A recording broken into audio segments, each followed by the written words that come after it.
All right, hey everybody, welcome to another episode of Unscripted Access. I am your host for this week, Bronson Fiore, because Anthony is sick and Nick is out of town and Kyrie lives on the East Coast.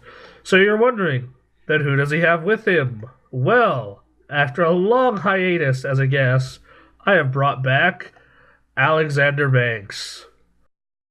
Yes, yes, you have. I've been gone for quite some time from all of my shows, actually. Yeah, and I was just like, man, Anthony is sick and does not feel well. And we need to do Unscripted Access because that's one of our most important shows. And I basically started calling people. YOLO swag. All right, so this is a video game podcast, though some people do think it is a podcast about food because 9 times out of 10 we start it by talking about what we've been eating. And in the news this week, Atlas announced that hella Persona games are coming to the West. Yay. Yeah, that is pretty bloody amazing. I know how much people love their Persona games, so. Plus, anything that comes to the Vita is always good. Yeah, the Vita needs games desperately. Well, But well, maybe over here, like, I play a lot of Japanese games, so when people are like, oh, there's no games on the Vita, I'm like, what are you talking about? I've got, like, tons of games for my Vita. yeah, oddly enough, same thing for me, except it's with just indie games. Like, just fucking tons of indie games on that thing. And PS1 games. LOL, indie games. I'm not gonna get in this argument with you. Not now, at least. Awesome. Alright, so Persona Q Shadow Labyrinth is an Etrian Odyssey type game using characters from Persona 3 and 4. And that is due for release in Japan around June, so America is looking at fall. Same thing with Persona 4 Arena 2, or as it's called in Japan, Persona 4 Arena the Ultra Ultimax Suplex Hold. That isn't actually what it's called, is it? Yeah, it is. Yeah, it is. I fucking love you, Japan. Japan is fantastic. Um, so it's official. Persona 5 is not making it to America this year, sadly. It is coming out next year, and it is still a PS3 exclusive. Then we have Persona 4 Dancing All Night. It is a Vita exclusive rhythm game that takes place after the ending of Persona 4 Golden, and it is made by the people who made Hatsune Miku. This is gonna be terrible, and it's gonna sell fucking millions. It's gonna be hilarious. The trailer has the greatest English. So good. So good. So much amazing English. So yeah, I don't know. I'm glad about all this. Good to see that Persona is doing well in America, because that means other Japanese games might do well in America. You know what? You know what I want? I'm tired of people with the I need Persona and I need Monster Hunter. You know what I want? I want my bloody Gundam games in America. Like I keep having to import all these really amazing Gundam games just because they don't sell over here, and it's ridiculous. Yeah, I think that what for that to happen, you would have to get like Gundam to be popular in America again. So like what they need to do is they may need to do a reboot Gundam anime and have it do really well stateside before we're gonna get those games here again. Dude, the game I have now is Gundam Breaker, and you build your own Gundam. Like, how is that not popular here? Oh, that's fucking awesome, but just the audience for Gundam here is not that big, and for whatever reason. Well, I mean, the audience for them are actually gigantic. I mean, as far as user base, yeah, it's pretty small. Yeah, like, yeah, it's. Oh man, there's a lot of great games on the Vita that come out in Japan that just never make it here. In general, so I mean, that's a real shame. Same thing with the 3DS, actually. I this is why I am pro for consoles that aren't region locked, and I also think that all these consoles should, or every developer of a game should at least put English subtitles in it. or an English option. Yeah, if they just put English subtitles in it, I'd be down. Yeah, Wait, you know what? Not even English subtitles. Just give me like an English menu and some like English menu items, and I'll be fine. Yeah, just let me just make it so I can vaguely navigate what's going on, and I'll be fine. Yeah, like the exception is a game like Anthony and I have been waiting 2 years for Yakuza 5 to come to America. And it's just the wait has been painful and long, and we're pretty much almost given up. Yeah, so uh, um anyway, that's pretty much that. So next on the news story bracket here is in Europe, the Xbox One got a price cut, and in America, starting next month, there is a Titanfall bundle. It is the current Xbox bundle for $500, but it comes with Titanfall. So yeah, I still don't know how the hell that happened. It happened by Microsoft being like, "Oh shit, our competitor is selling almost twice as much as us.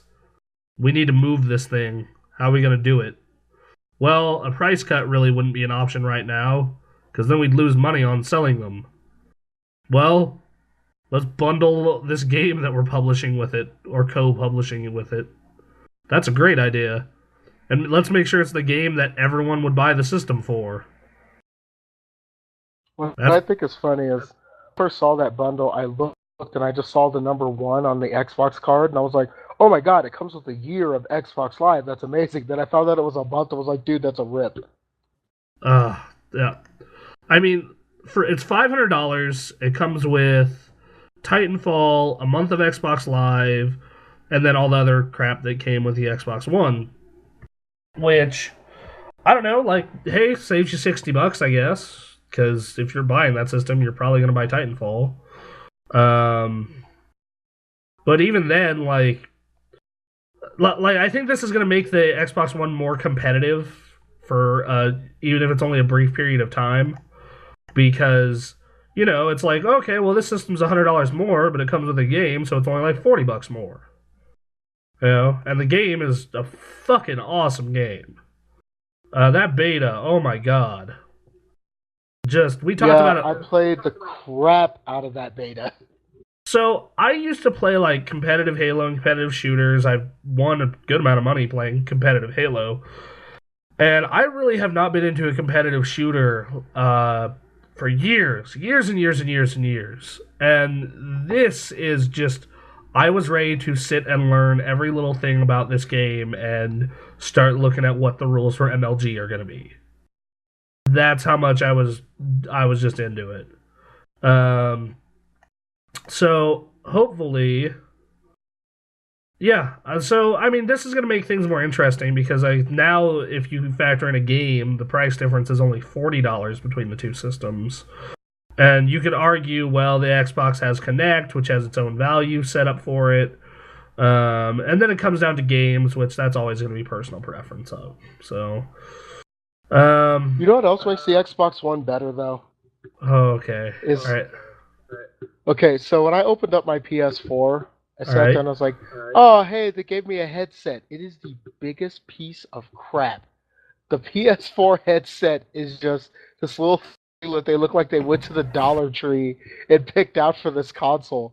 It's just an embarrassment. The Xbox One headset is so nice. So, see, for me, I haven't even used the PS4 one because my Astros work on it. And Xbox One, they still haven't released the fucking adapter yet. So I'm just like, fuck you. And that's a real bummer for me, because I fucking love my Astros. I'm never and if I do get another headset, it's just gonna be a better pair of Astros. I'm gonna go from A30s to A40s. But man, for me, honestly, it doesn't matter so much, because I literally don't play my consoles online, because I really don't want to hear about how some 12-year-old kid had bedroom relations with my mother. Yeah, that's true. Though when I play games online, I'm typically in a party with my friends, especially now that PS4 has that ability and Xbox has it also. So it's very much a case of like, Like, oh yeah, I'm gonna definitely have my headset on, so I can talk to Nick, so I can talk to you, whoever it is I'm gaming with, and not that racist 12-year-old or like last night I played a game of Madden, and I beat this guy 32-21, and just the amount of butt hurt that came through my TV speakers was hilarious.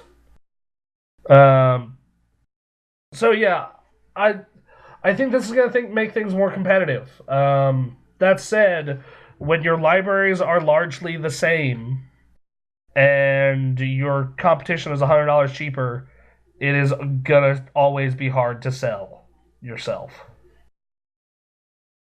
Well, you say that they're largely the same, but honestly, there's no reason to buy um, Tomb Raider on the Xbox over the PS4.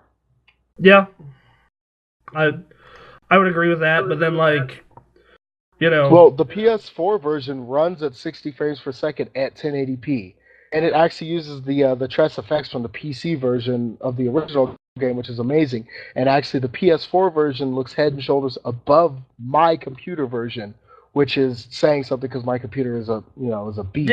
like I ran that game on max on my machine and it barely got 30 frames and it looked beautiful. Uh, but yeah, I thought the fact that the PS4 ran it at 60 and looked better was fucking fantastic. Yeah, I kind of cried a little bit when I first got the game. Yeah, I'm kind of curious to see what the Phantom Pain's going to look like when it's done next year. You know, Oh and my god, yes, dude! I cannot wait for Metal Gear Solid next month. yeah, like the Ground Zero is going to be a nice taste. Like it's gonna be like when we bought Metal or it's like gonna be like when we bought Zone of the Enders to get the Metal Gear 2 demo. That's what this feels like to me. Except it actually feels a little more honest because at least this time they're admitting like this is just a prologue. This is just a 3 hour thing to tide you over. You know And what's funny is Gran Turismo did this a few years ago with Gran Turismo 5 prologue, I and had nobody that game. complained I about it. So do I I. So I have that game, and I also the only reason I got that game because someone stole my fucking credit card.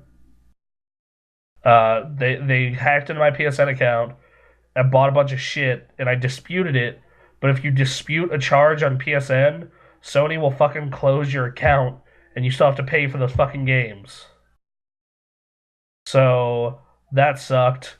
Granted, they only bought 3 games, thankfully, but still annoying. Um, That sucks ass. Yeah, so I ended up buying Gran Turismo Prologue, Marvel vs. Capcom, and Shatter, I think. All 3 of those games were good, at least. Marvel vs. Capcom is not good. I One was, of the worst fighting games of all time. I'm not going to argue that, but Shatter was amazing, though. Shatter was fun. Shatter Granted, these nuts. if that's what you're really into, okay. Uh, Sounds like a good time to me. No, it doesn't. Not at all. that hurt a whole lot, I imagine. Um, oh, God. So, I guess that's so. I don't know. I remember when they announced this. I was at work, and I immediately and Nick is waiting for someone else on staff to buy an Xbox, so he'll have people to play with on it. And he sends me a text because I was gonna use on a tax return my tax return on. I'm like, well, what would you be buying this thing for? And the only games that came to my mind were Killer Instinct and Peggle 2. And I'm like, yeah, that doesn't justify $500. So, but this bundle comes out, and Nick immediately sends me a text with a link. It's just like, "You gonna do it?" And my response was, "If you give me $500." Um, Whatever. I bought my Xbox One for one game, and it is infinitely paid for itself already. I don't even care. I bought it for Forza 5. That's all I've literally played on the Xbox One, and I don't even care. I have a feeling that Killer Instinct would be that for me, but even then, just like Killer, like there are certain I didn't buy a PS3 until Metal Gear 4 came out. Like Metal Gear 4 was the game that was like, oh fuck, I gotta have this console. With in the case of the PS4, it's Infamous. In the case of like, there's always that game that triggers it. In the case of the Wii U, it was Zelda and Mario. And the Wonderful 101, all those came out kind of right at the same time. Zelda and Mario, that's really Nintendo's home run swing. That's all they could have put out for it. Oh, Smash Bros. They could have put out Smash Bros. I mean, that's you We're don't talking like about foot video games, remember? Hey, you don't like Smash Bros, and I'm not like the crazy rabid fanboy for it that some people are. But you gotta admit, that game sells systems. Sells a whole lot of systems. Yeah, and crack sells a whole lot. It doesn't mean it's a good thing to buy. What are you talking about? I buy tons of it. But Nintendo, the way they got me to buy the Wii U was they said, okay, we're cutting it down to $300, and we're bundling your favorite Zelda in HD with it, and giving you a Zelda tablet. And I was just like, oh, fuck. Shut up and take my money. Shut up and take my rupees?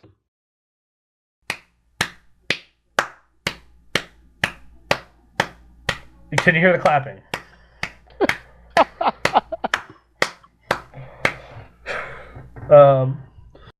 Oh god. Shut up and take my rupees. Oh, god damn it. So I don't know, like, it doesn't help that, like, right after I bought the PS4, I was jobless and doing temp service work and unemployment to keep me afloat. So now that I'm doing a full-time job again, granted it does pay a little less than AT&T tech support. But one, turns out that people who work for doctors' offices are a lot nicer to you when they need help on the phone. They almost treat you with respect. It's weird. Almost. They still think they're better than you because they work for a doctor's office. And you're just some dude who answers phones. But, and fixes shit. But still. Oh, God. Yeah. Okay, so you know what another really cool feature about this Xbox One is? What? I'm actually playing it right now. I'm playing Forza. And when you do something really, really, really well, like if you pass somebody perfectly or you pull off a perfect drift, the console literally instantly just records it for you. No telling it to, nothing like that. It just instantly does it. How does it know? Well, it just knows when you do something good. Like I just pulled off this perfect drift. Like it had the perfect angle. I was doing like 90, just sideways around this whole turn and pulled out of it, and it just recorded it for me. So when I demoed it, I didn't get to see that. So I have another question for that. Is that for just that game, or is that for every game? And if it is for every game, why didn't it record my 50-hit ultra combo online at Chris's house? The fuck? That's a good question. I don't know why it didn't, because it did that for mine. I did a 49-hit ultra combo with Jago, and it recorded it for me. Because it was at JJ's party when he was in town, and the only people from I'm gonna call out anybody from West who listens to this. The only people from West that were there were me and Kendra, and then everyone else was there was oddly a bunch of my friends. So, Well, I had to work. I was at work that night. Yeah, well, yeah. Do you still have the same schedule? Yeah, I still have the same schedule. They changed it for a while I was a SME, but then they changed it back once I got demoted. I'm actually considering about reapplying in May when I'm allowed to. Just because the pay is better. But I'm debating what is better: being paid $2 less, but being treated like a human being, or making $2 more and being treated like shit. So that's the question that's weighing on my mind right now. Also, working Sundays at an answering service is really laid back. It's like no one needs a doctor on a Sunday or something. Weird. So anyway, back to video games. What video game were we talking about? Xbox One. Yeah, that's weird. Do you know where in the system settings that is, or what's the deal with that? No idea. It's been turned on for default for me. Like it actually just did it right now. Um, like it popped up on the screen that I did a perfect drift, and then at the bottom it said clip recorded, drifting away, and it does it for anytime I do like a good drift or a good pass or something along that. It's great. See PS4 it just constantly records 15 minutes, 15 minutes, 15 minutes. Which I really wish it had that awesome moment feature on PS4 because I play a lot of Madden online and there are several times where it's just like I have these amazing moments but I don't want to cut the clip together or it's like more than 15 minutes ago and I'm just fucked. I just have no way to get that footage. That said, I do like the fact that the PS4 can post to Facebook. That is super nice. Like you and I both have posted a lot of screenshots from the PS4 games. Oh yeah. Actually, did you know about the thing where if you tap the share button 2 times, it automatically does it for you? Oh my god, that's awesome. No.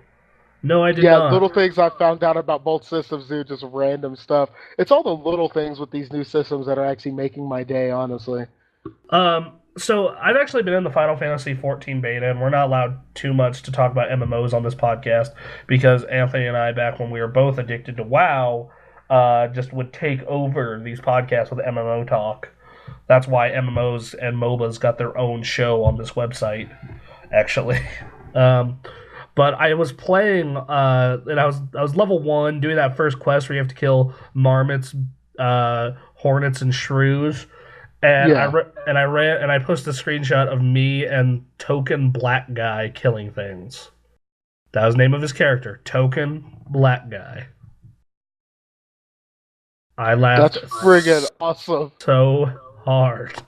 I like the screenshot feature has honestly made me mad that not every console has this feature.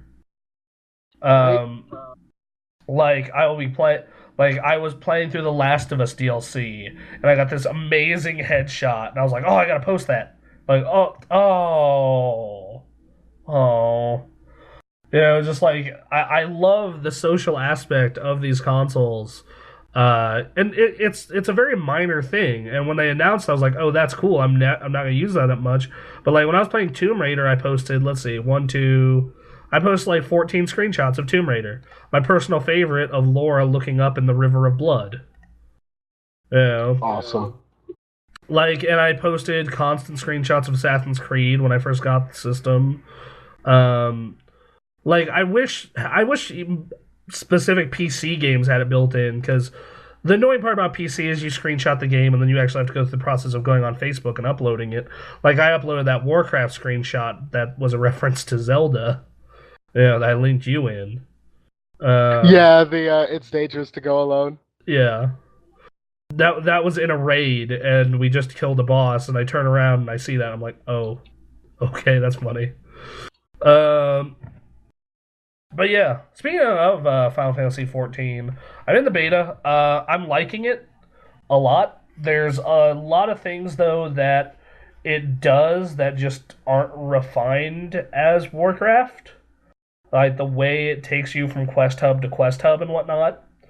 And there's one big thing that just I got so used to it from WoW that's been irritating the living hell out of me is like, okay, so you know how in Final Fantasy 14 you have to, like each zone has to load, like you go to a new zone Yeah. and it loads. WoW doesn't have that. It's just continuous, and even though it's a short load time, it interrupts the immersion and the flow for me that I feel like a game like that needs. And it's just been like it's just kind of been one of my small hurdles with it. It's like the collective as a game as a whole, I've really enjoyed it, but there are all these hurdles that WoW doesn't have that make me enjoy it more. That said, Hasn't WoW also been around for over a decade now? oh yeah, that's actually 10th birthday this November. 20th birthday of the Warcraft franchise. And I get that Final Fantasy will get those things hammered out, but until the majority of my friends switch over, I'm probably going to be sticking with WoW for the time being. I love Final Fantasy. I'm absolutely loving that game. You still playing it? I'm curious because Yeah, I am still playing it. yeah, it's a good game. It's a fucking excellent game. I'm having fun in the beta. I'll probably put in some time into the full versions. Whenever it comes out, or just invest in the PC version. But the PC version's only like $15 right now on Steam. That sale ended, or else I probably would have done it. I am super broke until my first paycheck. And then my first paycheck, I'm gonna take all my money and roll around in it, and then watch all of it except for like $60 go to necessities. And the $60 I get to keep is going to Final Fantasy X Collector's Edition. So awesome. Let's see what else. So I don't know. Yeah, I'm really liking both consoles. Which one do you prefer at this point, though? I'm kind of curious because I know you were hyping up the Xbox really hard before it launched. Which we have to retcon that by saying everybody knows I am a massive Sony fanboy. I love them like no matter what. The Xbox One right now gets more use out of it just because of the media capabilities, but my PS4 gets a ton of use out of it just due to the fact that I have a Vita. And so it's like, oh, do I want to play Assassin's Creed 4 right now? I can play it in bed because I can play it on my Vita. I can play, Final Fantasy 14 on my Vita. I can play DC Universe on my Vita, all because of my PS4. So that's awesome to me. But the Xbox, with the fact that it hooks up to my computer and everything, and actually it hooks up to my phone. Like I can play a video on my phone, and it'll send it to my Xbox, and it'll play it on the screen. So you think of videos, movies, pictures, and everything like that. So I'll say this. I've been considering buying an Xbox One, and the media stuff has become really appealing. Not so much for me, because of my mom. Because I really don't use my 360 anymore, and because she became disabled, I had to pay for all the bills, and I had to cut cost on stuff. So I was like, okay, first thing I'm doing is killing cable. But my mom still needs entertainment, so I set her up with my 360 and Netflix and Hulu, which still combined, Xbox Live, Netflix, and Hulu is still $40 cheaper than cable. The fuck? Not for me, it's not. My apartment complex pays for my cable, so it's not a big deal. Yeah. Actually, though, I bought a new PS3 recently. I know that's weird. I bought it for $80 though, and it's in the living room. And my mom's been using it, and instead of watching the cable, all she watches is Amazon Prime and Netflix. Which, yeah, like in my case, like my mom watched all of Orange Is the New Black. Like she watched all of Breaking Bad. Actually, like my mom and I watched all of Breaking Bad together. It was really weird. Because I haven't, my mom and I normally do not like the same television shows outside of, very select few. But that was one show where we were both like, hell yes, Breaking Bad.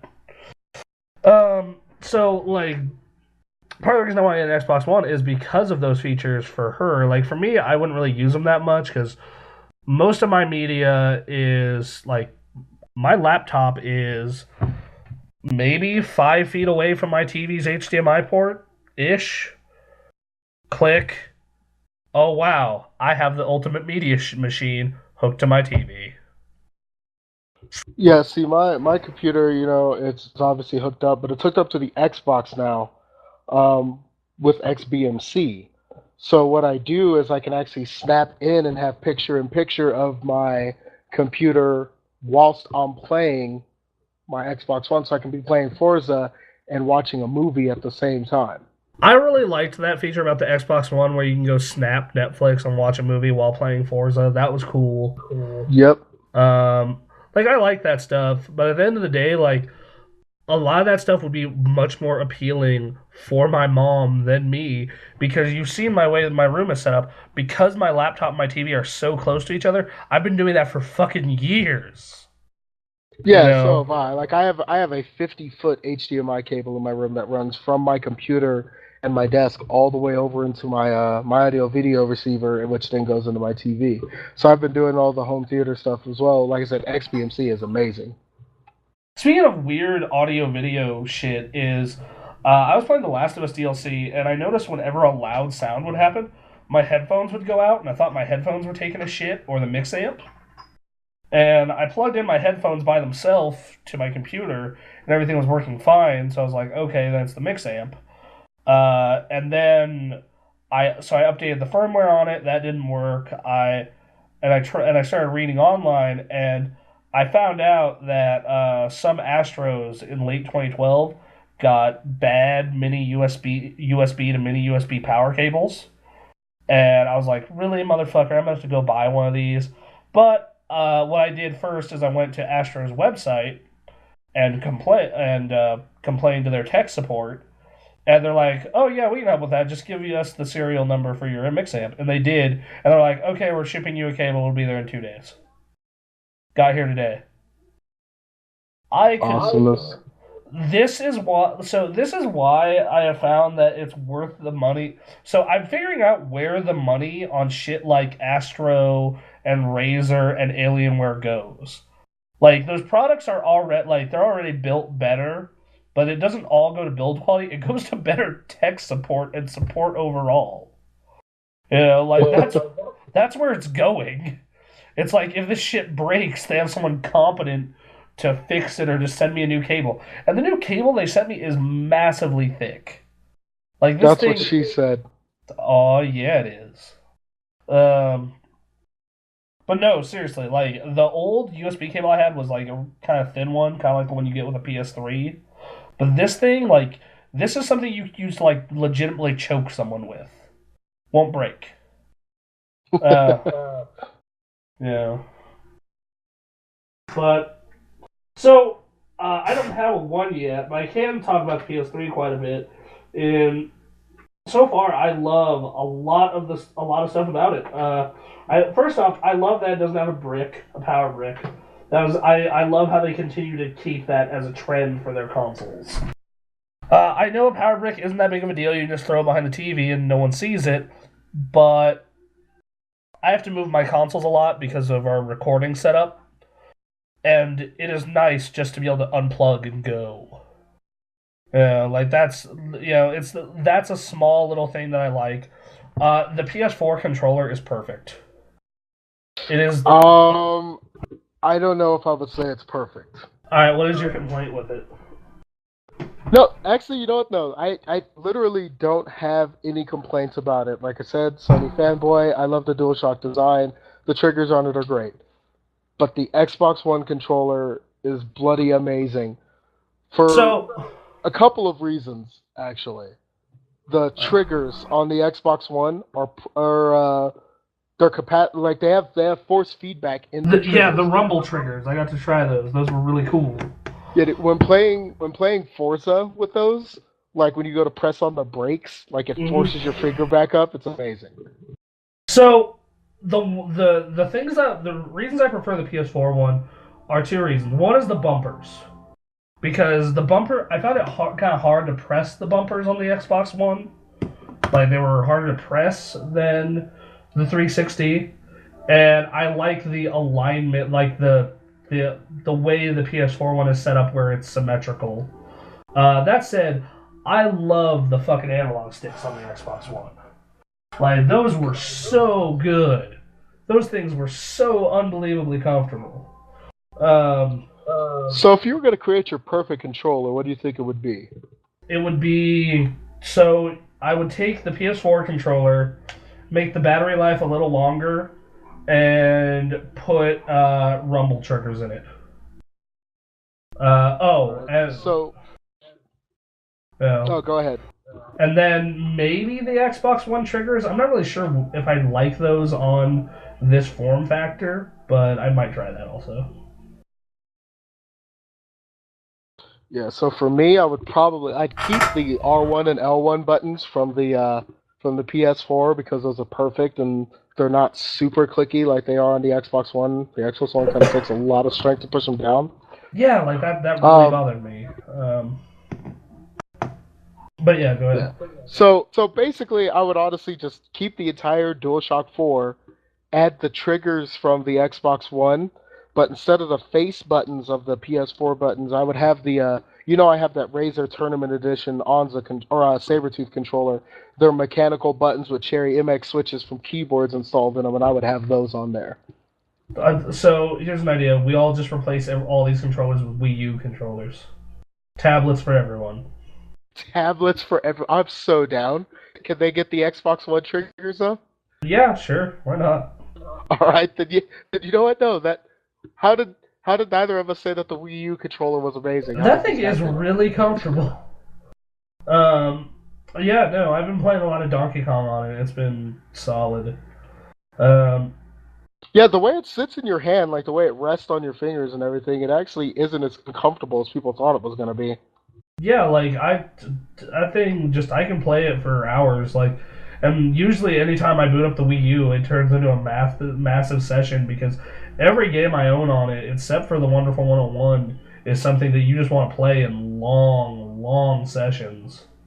Like Zelda is one of those games, Mario is one of those games, Donkey Kong is one of those games. Yeah, like I'm holding the Wii U controller right now, and I'm just like, man, this thing's awesome. And the analog sticks are in a weird position, yet it doesn't hurt anything. Like they're above everything, which would normally feel really weird, but it doesn't. Yeah, exactly. Because like I play Tekken on this thing, and I do just fine. Yeah, and like I play a lot of really precision-based games. Like, two out of the 4 games I play on are platformers, and then one of them is a combo-based action adventure game. So I mean that requires a lot of precision. So I mean that controller is really good. But the Wii U in general, I think right now is, in my opinion, a very underrated console. It's light, doesn't use much power, is fully backwards compatible with the Wii. Like everything everyone bitched about with the PS4 and the Xbox One, Nintendo didn't do, but they still continue to ignore that system. And granted, like I kind of ignored it up until it had its really good holiday season. It had a holiday season where it had Pikmin and Mario and Zelda and Wonderful 101, and it had the best version of Rayman Legends. It's just it like just it and it had a price cut. It just got drowned out by all the hype of PS4 and Xbox One. Actually, the PC has the best version of Rayman. Just saying. Okay, well, amongst consoles, PC is a console. It plays games, doesn't it? Okay, I'm sure we'll go with that. But anyway, we should move on to our next topic, which is that Metal Gear. They decided that to listen to everyone complaining about how $40 is too much money for a 2-hour game, even if it is really replayable, and lower the cost of the next gen version to $30, digital or otherwise. And they lowered. Wait! They actually lowered that, so it's going to be $30 for the PS4 and the Xbox One. Yep. Yes, sirree. Jesus, I was more than happy to buy it for $40 on the PS4 and the Xbox One. And and if you buy it digitally on the PS3 or 360, it's $20. So bloody hell, this is awesome, dude! I'm so psyched right now. But like, I'm starting to love this. I'm not sure if this trend of the internet bitching and getting its way is good or not. Like, I'm not sure. It's not. Because in some ways that's a good thing because some good things have come out of it, but in other ways it's a fucking horrible nightmare. Well, it's terrible because people. Well, yeah. Well, what's horrible about it is people like Hideo Kojima, where he literally listens to everything that people say to him. People are just going to keep pushing him around. Like, remember when he was like, "Hey, I really would like to work on a different game. I'm going to hand Metal Gear Solid over." Well, we're going to kill you. And so we had to do it. And again, like I'm like, dude, can we let him like make another like Boktai or Snatcher or for the love of God finish for the love of God finish Zone of the Enders. Yeah, that would be, that'd be fantastic. And and then on the other side of this, there are like people who hold up double middle fingers and say, "Fuck you, internet. I'm just going to continue doing what I'm doing." And I feel we need to find a middle ground between those two things. Like somehow, I don't know how, but we need to find one. Um. Anyway, so the Oh, price cut. speaking of, oh, sorry, but No, speaking of go Zone of ahead. the Enders, does everybody know that Zone of the Enders HD is actually coming out for the Vita as well? That's kind of rad, actually. Not Yeah, gonna I lie. saw that and was like, I need this to live now. I have actually yet to play the PS3 version, so I'm probably gonna have to. I'm gonna probably wait it out, but that still is really awesome. I got the Metal Gear collection. I actually bought the Metal Gear HD on the Vita because of a plane flight. Like I was going to PAX 2012, and I wanted something to play on the plane on my Vita, and I bought that. And funnily enough, I didn't play my Vita at all. And on the way back to Reno, ended up leaving my Vita in a Seattle cab. I did get it back through luck, but through pure dumbass luck, but still. Yeah, did I ever tell you about how I like, literally left it in a Seattle cab? Oh yeah, And and ended up getting it back, you lucky bastard. yeah, so what happened is I put it in my back pocket, even though I thought I put it in one of my two carry-ons. And we go through all the security and whatnot. We have like an hour before we got aboard, so I decided, okay, I'm gonna take a nap because it's 5 in the morning because we booked this flight like idiots.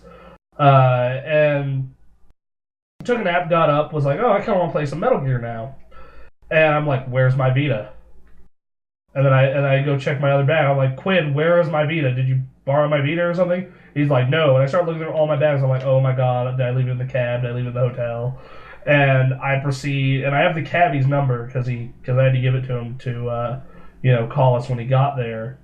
So I get on the plane and call the cabbie when we land in Reno, and he had it, but he wouldn't be able to give it to his to the lost and found at his office until the end of the day. So he does that. And I call their office and they're like, yeah, you're gonna have to call FedEx and da da da da. So I'm like just praying to God no one's messing with it. They're not fucking around with it or anything. And I call FedEx and get it arranged with FedEx. And after a week of waiting and paying FedEx $30, my Vita was safely back home, pretty much untouched. So that was my little Vita heart attack story in Seattle, and I learned that never ever ever ever keep a portable that's not a 3DS in your back pants pocket at a convention or in a cab. Right. Uh, Actually, funny you mentioned that. I actually left my whole, that case of Vita games that I carried around with me. mm-hmm. I left that at the Calneva recently and damn near crapped my pants because I was like, oh my god, like there's literally 10 games in there, 3 of them are imports, and there's 2 8 gig memory cards in there as well. It was, oh my god, it was terrifying. Did you get it back? I hope so. Like Oh that's yeah, I got it back. I made sure I got it back. Like I got into the car and realized, like, I got halfway home and realized that I'd forgotten it.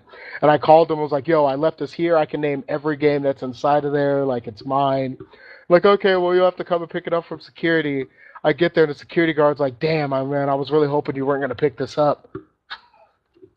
I had another really good one like that where it was when I was like 13. I was at a Yu-Gi-Oh tournament. That was when I played Yu-Gi-Oh tournaments, the card game, and I left and I had a box which was cards I used to swap in and out of my deck, my cell phone, and a little bit of money in it.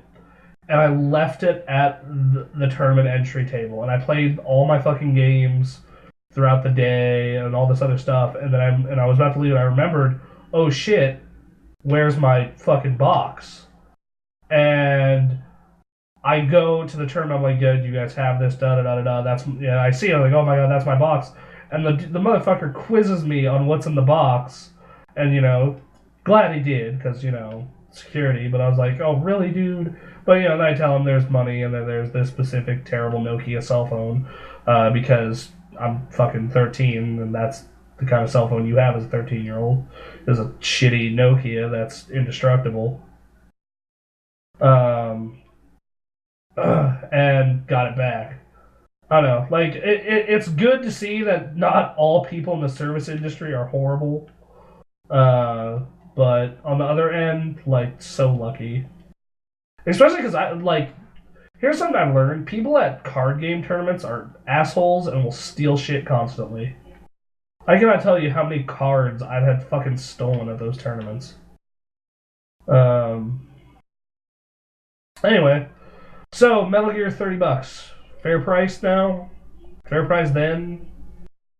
Yes, no, maybe so. Well, like I said, I was already down for the regular price, so this don't even matter to me. This is just awesome. Yeah, this is, in my opinion, just better news. Because I mean, like now this makes sure I'm gonna buy it because like I was kind of on the fence before, but now that it's $30 no matter what, and for me it's actually probably gonna be cheaper because I buy through GameFly. Yeah, super stoked. The funny enough, our review of this game is actually going to be the PS3 version because Anthony is reviewing it and he does not have a PS4. So, yeah. So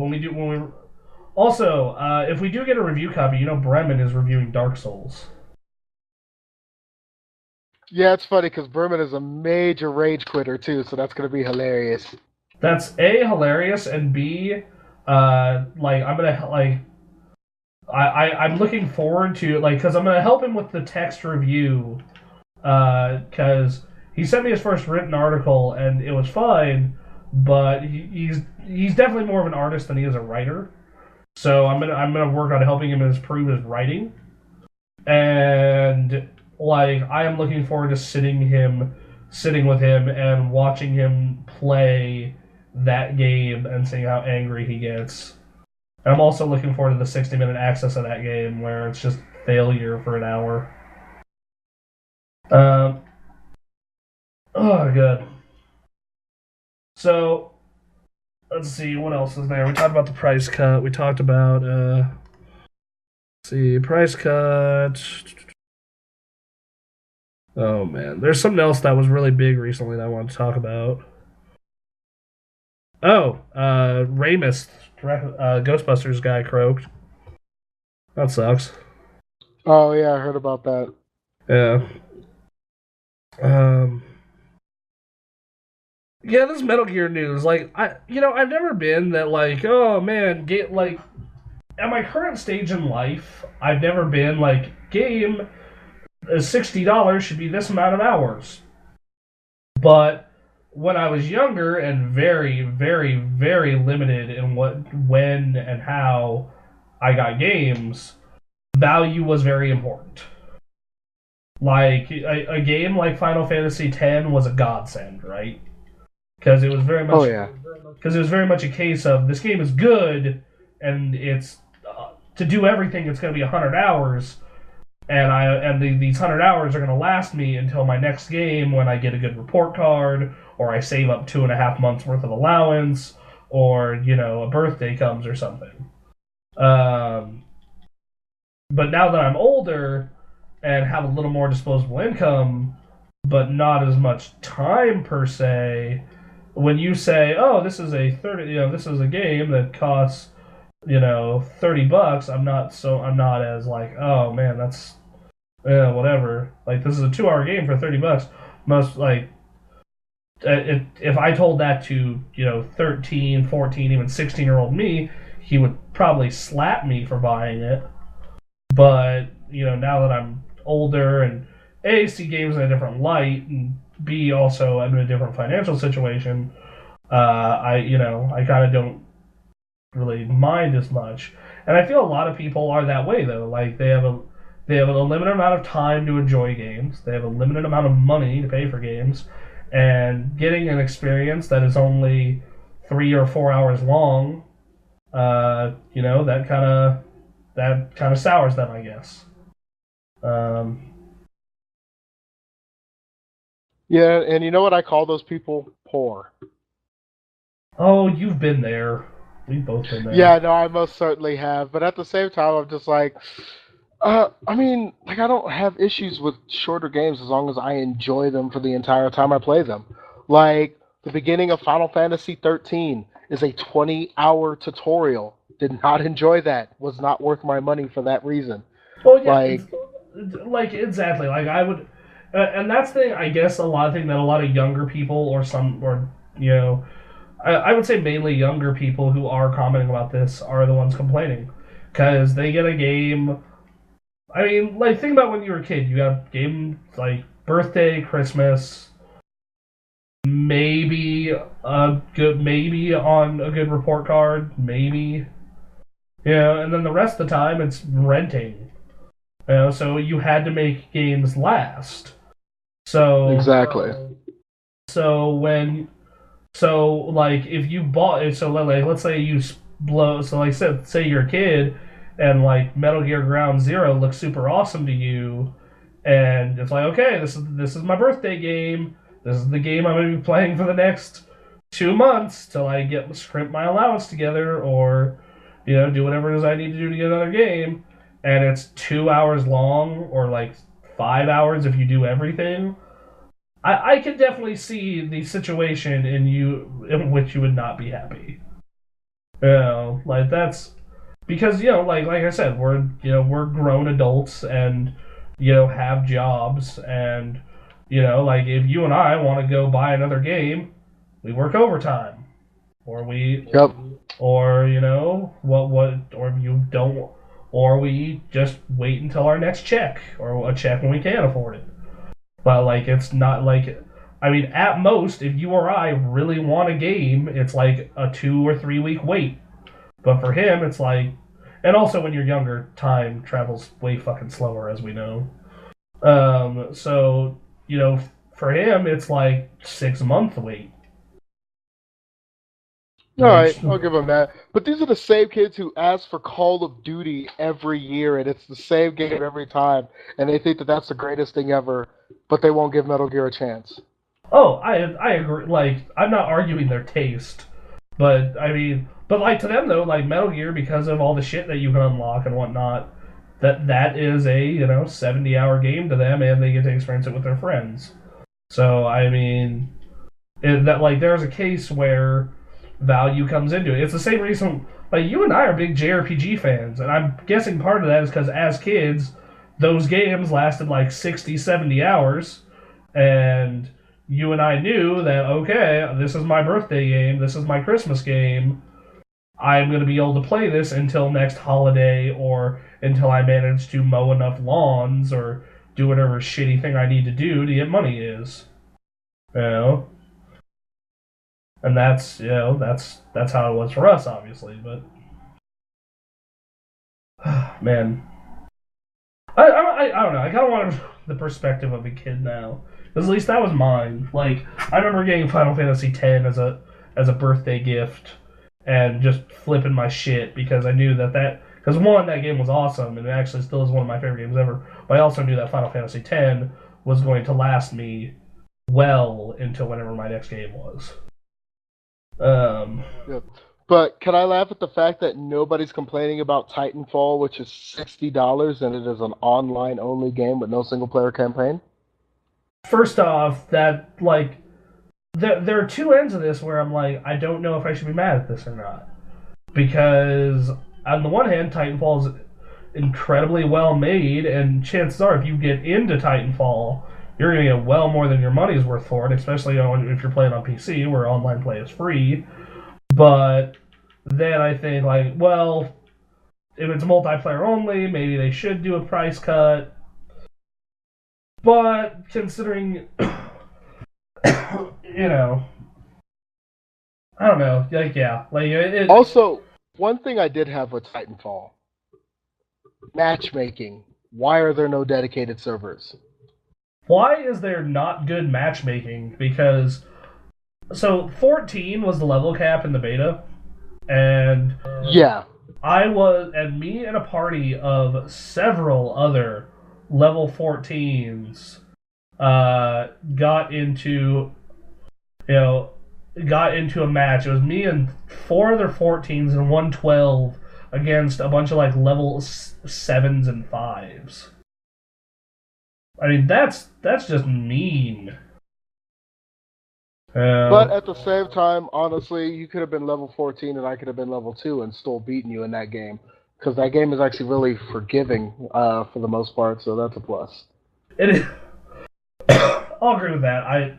It's forgiving, but even then, though, like if you're a better player, you're still going to have an advantage on some people. Well, at least it's not like Battlefield where it's like, oh, well, you start out with a gun with no sights, or you have no scope, you have regular iron sights, you don't have a stock or anything like that, so your gun basically handles like trash, and then you get put into a game with a bunch of level 50s, where it's like, yeah, we've got a scope, we've also got a magnifier, we've got a bipod, and a couple other things. And so it's like, yeah, we can pick you off from afar and you won't even get to see us. And I can call in, different things and lays targets and everything like that. You can't because you're level 1. That's how Call of Duty Black Ops 2 was, where it was just like Black Ops 2 is like, oh yeah, I'm level 30 now, so now I have like drones and all this other crap, and we're gonna fucking annihilate you. And it got to the point where it was just like, if you are a low level in this, you're going to get wasted. And that's one thing I used to really enjoy about Halo, was Halo never had that. So until, Halo 4, and now Halo 4 has it, and I dislike it. Like, I like being on even field at all times. And Titanfall, at least from the beta, even a level 1 is viable against, the higher level stuff. And that's how it was in COD 4. And I get that that's really hard to balance. Like, you want to make it so, like, oh, you leveled up, so we're giving you something powerful. But on the other end of that, we're also trying to... but on the other end of that, we're also... making it balanced. And like I said, I know that's hard to do, but if you're going to do that system, you have to do it. Otherwise, it's just not fun for the people who haven't been playing a while. And that's one thing, like I said, I always really liked Halo 1 through Reach, because it was everyone starts with the assault rifle or the battle rifle or the pistol, and then you have to go fight for your weapons on the map. And yeah, an experienced player is obviously going to know where the stuff on the map is, but they still have to go fight for it. Anyway, I don't know. That's game value is a weird thing, man. In fact, I actually had a comment. You remember Kenyon, who we used to work with? He's like, him and I had a conversation. It's like, well, about MMOs. He's like, yeah, MMOs cost monthly, and I'm like, yeah, but considering how much time you get out of those games, $15 a month really isn't that big of a deal. And he argued differently. So. Yeah, I generally, when I find an MMO, I try it for at least a month before I find out, and if I want to keep it or not. And they do give you like a month trial. Like every paid MMO gives you like a month trial, so you should be able to find out if you're gonna like it by then anyway. Like a whole month. I mean, that's a lot of time to find out if you like a video game or not. Yeah, and if you do like the game, those games are typically built to where, you play them for tons and tons of hours. I mean, World of Warcraft, I've had an account since 2005, and man, you want to talk about amount of time in one single game.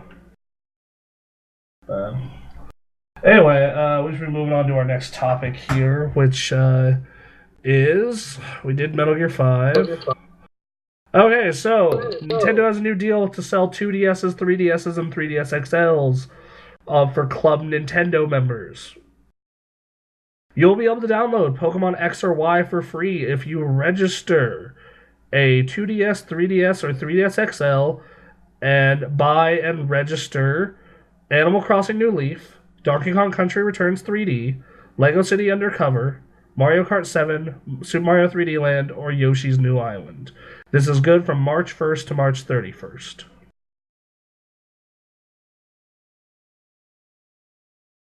That's freaking awesome. Like, they've probably made so much money off of Pokemon, though, that there's probably, like, this isn't costing them anything. Like, I guaranteed, but that game just sold so much in like pre-orders alone that they're like, yeah, well, we can give it away for free now. Well, I mean, you saw, like, you were at the midnight launch with me. Like, we both saw that, like, that is the most crowded midnight launch I have ever been to besides the PS4.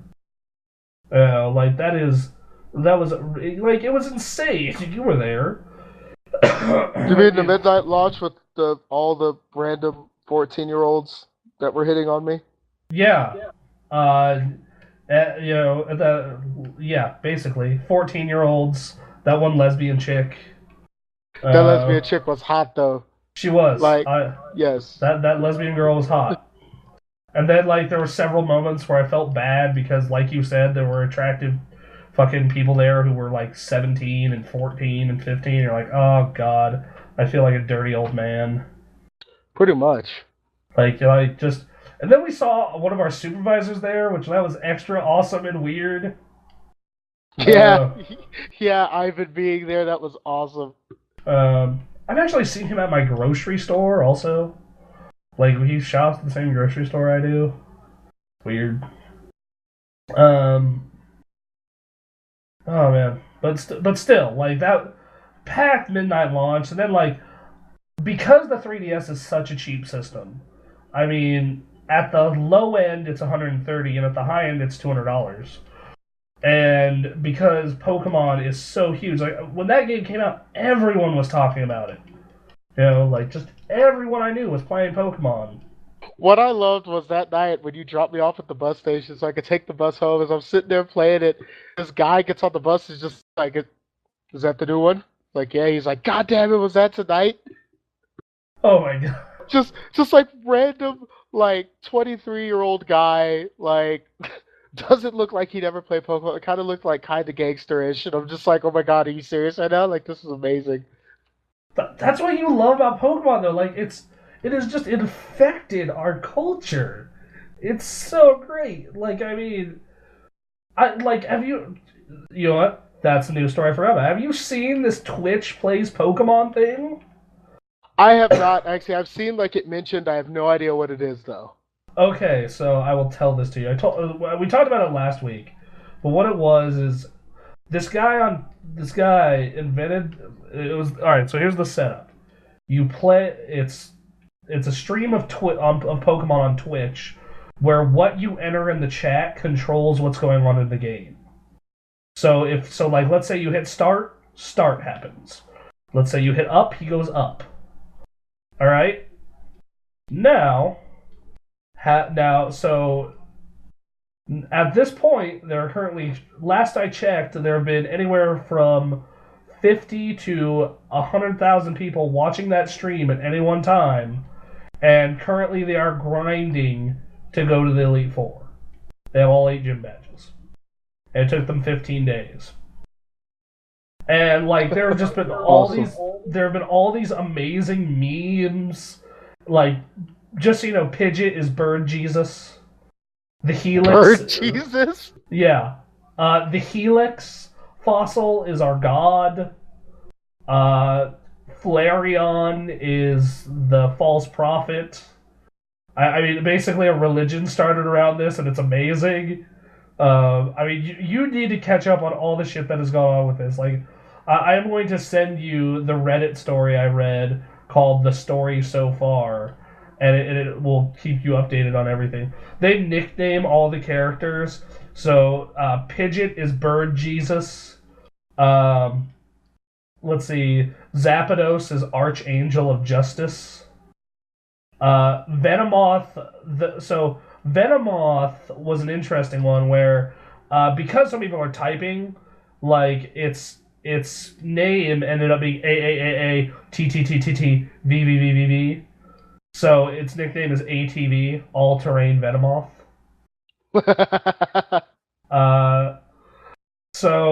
Just like Archangel of Justice was AA slash J. And I don't know how the fuck Pidgeot became Jesus, but okay. And then Nidoking was A, just a bunch of A's, and someone took that as a. So he's nicknamed the Fawns.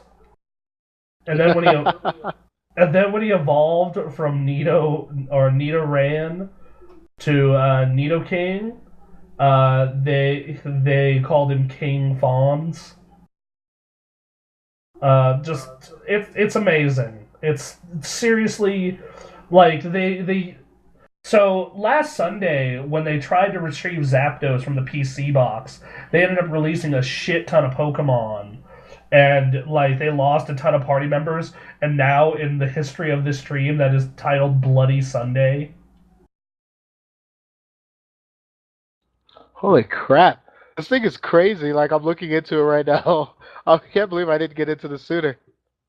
Oh no, dude! I heard about it and I thought, oh, this will be an interesting social experiment, and I'm pretty sure I just joined the cult. Like 99% sure. Like, not joking. Oh god.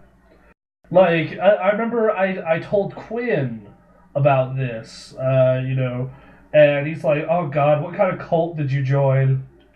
Because so like they had a gloom, and the name of the gloom was Cabbage, the seed of hope. Oh my god, people are awesome. Yeah, man, you need to catch up on this real bad. Last I checked, hold on, I'm gonna pull up their Twitter feed. Or their Twitter feed. And I'm gonna read you some of the amazing shit that I've been... So I've been like spamming everyone on the staff with this stuff through our chat stream. Update on the stream. Currently grinding on Pokemon Mansion. Hashtag GrindFest 2014. Oh my god. Let's see.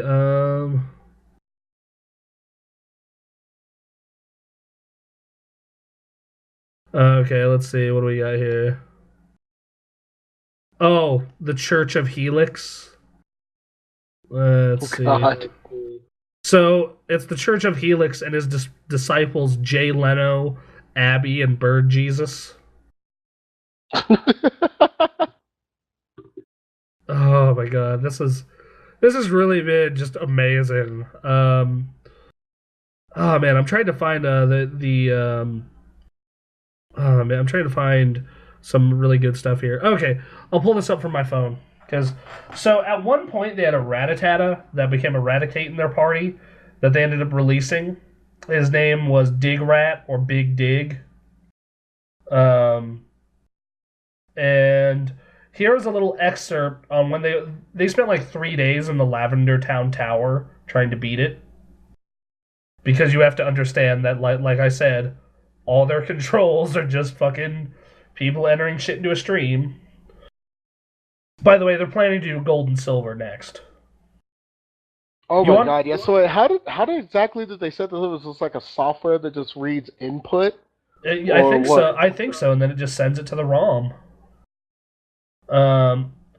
So it's like this, but no one on their team has gotten Fly so far. And they're like, why getting Fly is bad and you should feel bad. Deal with it. You know what's going to be harder than Lavender Town Tower? Having Fly. You guys are already annoyed at Dig, right? Fly is Dig on cocaine and it doesn't give a shit about your feelings. Fly can be used anywhere in the game when we're outdoors. That means in towns, while surfing, on roads. And we're not going to end up at the nearest Pokemon Center like with Dig. Oh no, sirree. We're going to fly wherever the fuck we end up accidentally choosing. And how do we get out? Well, we're going to have to open up the start menu again and try to fly to the closest location to where we were. Oh, I'm not done. Not only that, were we going to teach it to Pidgeot, but we'll inevitably teach it to ducks. That means we'll have to have more of a chance of using it than we have with Dig. Also means that we'll eventually the hive mind will get sick of it and access the very dreaded PC, and that might mean the end of Bird Jesus and ducks as we know it. For the sake of Helix and the Bird Jesus, give up on Fly. Don't succumb to the will of Flareon. We're almost done with Lavender Town Tower. We have 3 Pokemon who can deck ghosts that we can grind. Let's be a little more patient and we'll pull through Hail Lord Helix.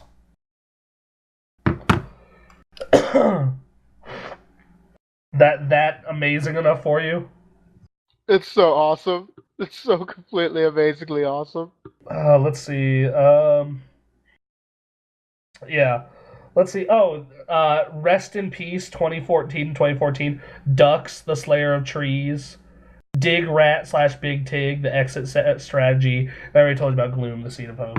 This has been a really interesting social experiment. Like, no joke.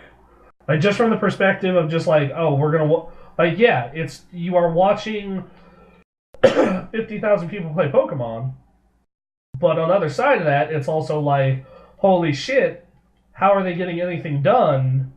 They're actually progressing. Granted, it's on 24/7, and they're fucking, any time where there's a set of ledges where you can jump over them and get stuck, they've gotten stuck there for like an hour. They spent like 1 day on this one ledge. They spent like 2 days in Team Rocket's hideout. But that said, I don't know. Do you want to see this done for other games? Are you looking forward to Gold and Silver now? Dude, I think what I would like to see it done with, like, for another RPG would be like Chrono Cross. Or no, not Chrono Cross, Chrono Trigger, or Final Fantasy VI. I would love to see them like try to take on espers and stuff like that. That'd be awesome. The thing is, though, is it has to be like a really easy game, or else you just couldn't do it, right? Like that's like there's only so much that a fucking hive mind can accomplish. So like Pokemon, the Pokemon games are the perfect candidate. I think Chrono Trigger would be possible, but it'd be really fucking hard. Same thing with Final Fantasy VI. I'm pretty sure I think Chrono Cross would be any 3D game. I think would be pretty much impossible. Oh man, this is nuts though. This has easily been my favorite thing that the internet has produced in a long time. Hearing about this kind of made me think of old alternate reality games and things like that. And I actually just loaded up an old website that I think you'll love called ilovevies.com. Oh god, fuck the Halo 2 madness. Is that site still around? It is. I'm on it right now. The site is still around. Wow. Well, I don't know. That probably cost Microsoft like what, 10 cents a day? Pretty much. They're like, yeah, we'll let the Halo fans be nostalgic. Oh man. Alright, well that's that. So next up is Ratchet and Clank Into the Nexus is coming to Vita. And I need a change of pants now. Fantastic. Oh, that's sad. Breaking news. Nintendo is terminating Wi-Fi service for DS and Wii. At May 20th, it will no longer be possible to use online features such as online play, matchmaking, leaderboards on the Wii and the regular DS. That's probably devastating for the 4 people that ever used that.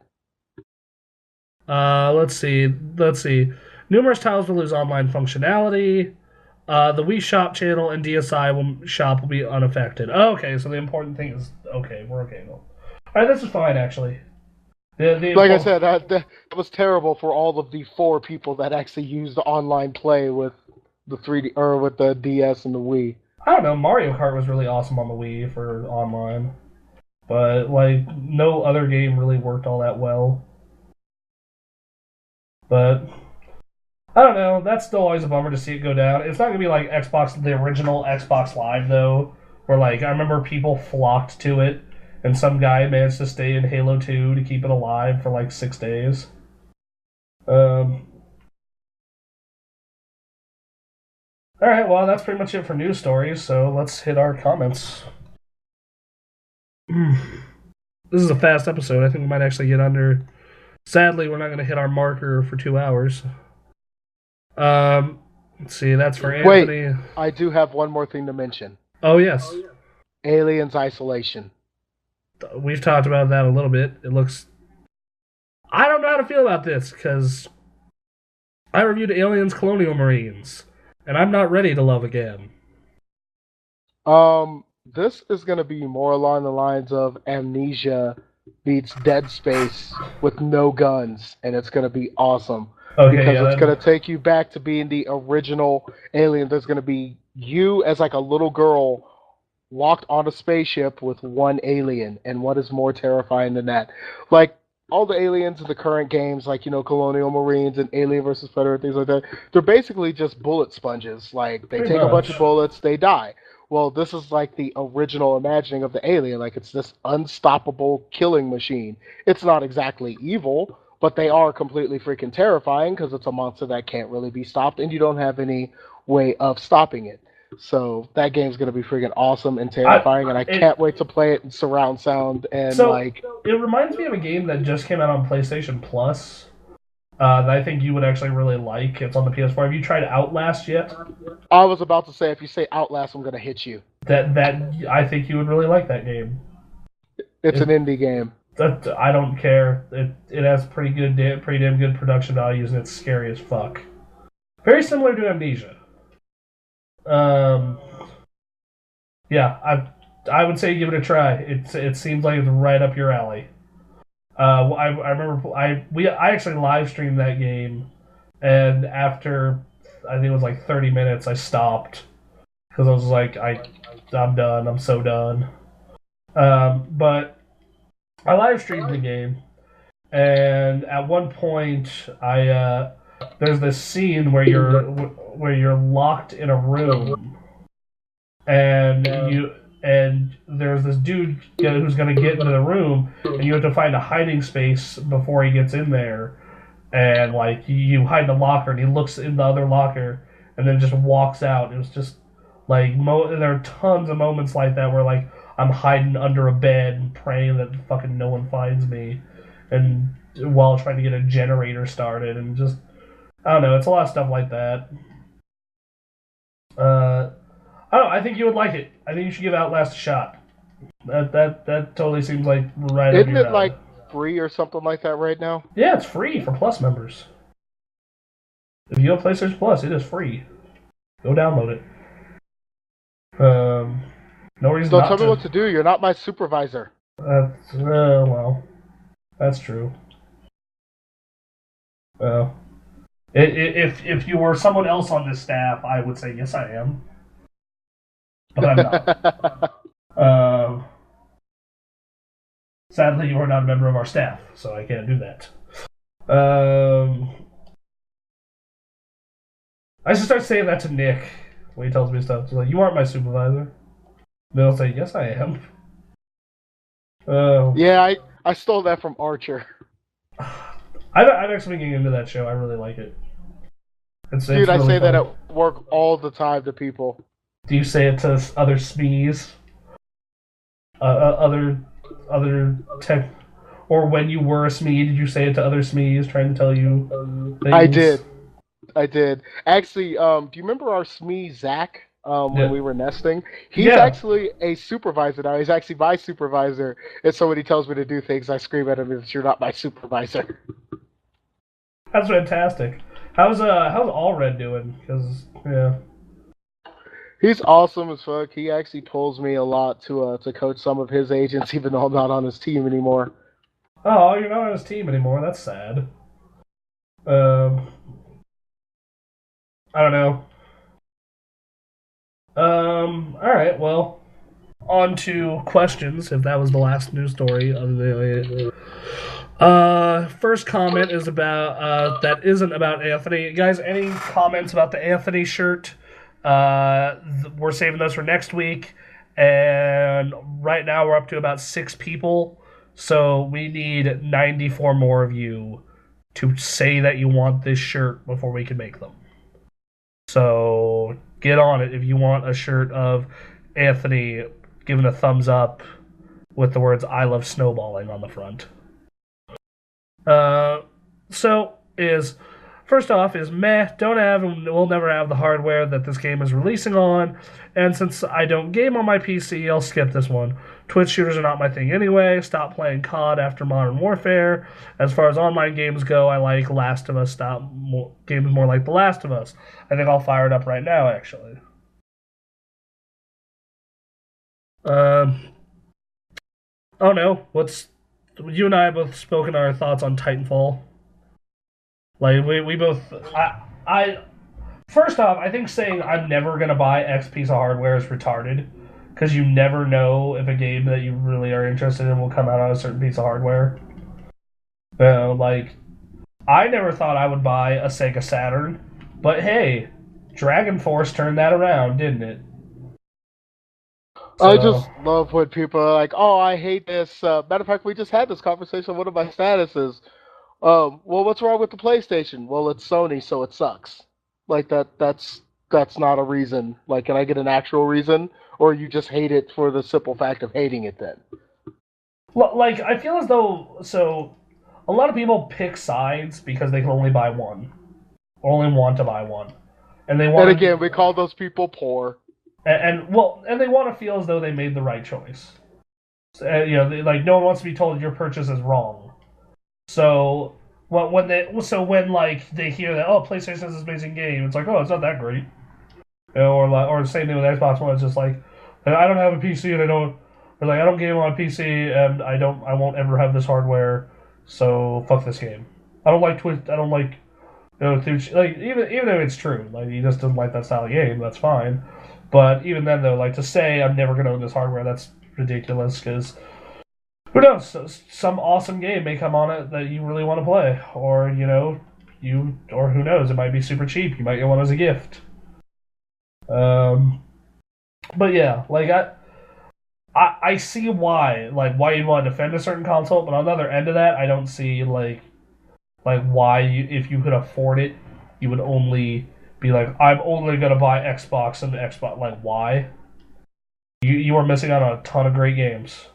Same with the PlayStation. Yeah, exactly, and that was my point on that status of mine, where I was just like, oh well, the PlayStation sucks, right? Yeah. Oh, it's not as good because it's not an Xbox. Well, then why does Tomb Raider run at a higher resolution and higher frame rate than it does on the Xbox One if the Xbox One is such a better console? And my thing with it was I was saying like, what about the Wii U? That system's rad. They have tons of great games. Nintendo for life. And then people took me seriously, and the internet happened. Yeah, I'm like, dude, how could you say that? Especially to me, though. At the same time, I was like, she couldn't have chosen like a worse person to post that comments on. Like, I'm like, dude, like I've owned consoles you've never even heard of before, so like your opinion is kind of invalid to me. Yeah, oh man, like it just always bewilders me. Like right now, the only thing that stopped me from playing an Xbox One is just like there's not enough I want to play on it for the price. But like the second that a price cut happens, or my money situation changes around, then fuck yeah, just be like, here, absolutely, we'll go buy an Xbox One. But that's my situation. And you obviously worked a bunch of overtime and got both of them and whatnot, and that's fine. My god, it was so much overtime, so much overtime. You guys were idiots, like straight up idiots for that. You want to know how I paid for my PS4? To payments over time, like a sane person. I was just like, oh wait, consoles are coming out. Let me just pick up 12-hour shifts every day for the next month. Yeah, and fucking you guys are crazy. Like I did a couple of 10-hour shifts before I left, and like doing 10-hour shifts is kind of I found my limit there. Like I can do a 12, but I don't like it. So, even 8 hours sometimes. Just like if you get the right combination of customers, just like 8 hours can be torture. Oh. But then sometimes you get the combination of customers where like that 8 hours just goes by super quick. Yeah, exactly. Oh my God! Another thing we forgot to like fully mention on the show tonight: Watch Dogs.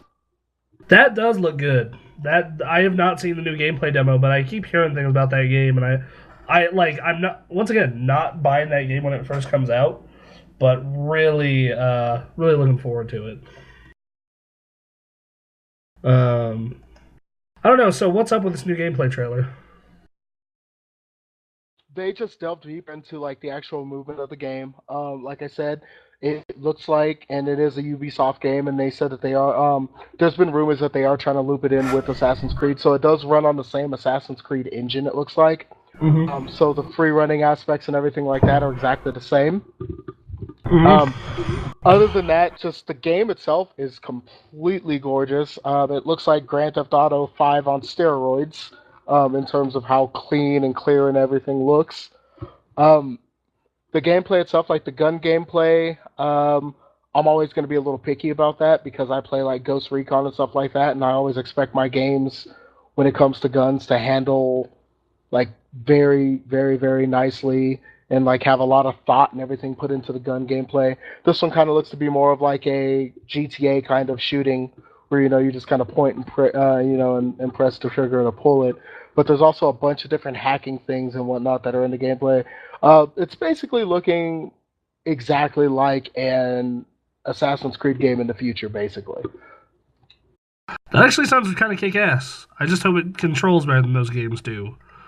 Assassin's Creed controls perfectly fine, thank you very much. No, it doesn't. I've gotten I've gotten people who have been just lovers of that franchise after playing like 4 and going back to older games. Are like, yeah, you're right. They need to they need to fix that. And I think Assassin's Creed is starting to get old to some people, and which makes sense. They've come out with one every year since 2009, and like I remember playing Assassin's Creed 4, and man, I loved all the parts where I was a pirate.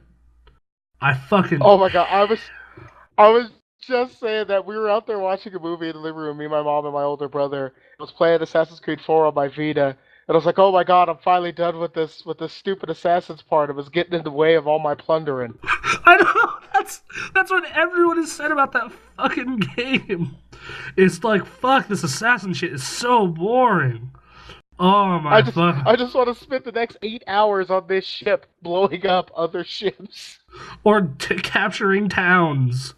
Oh my god! Just oh god! Like when I finished that game and decided to do a review of it, I was like, man, like just holy crap!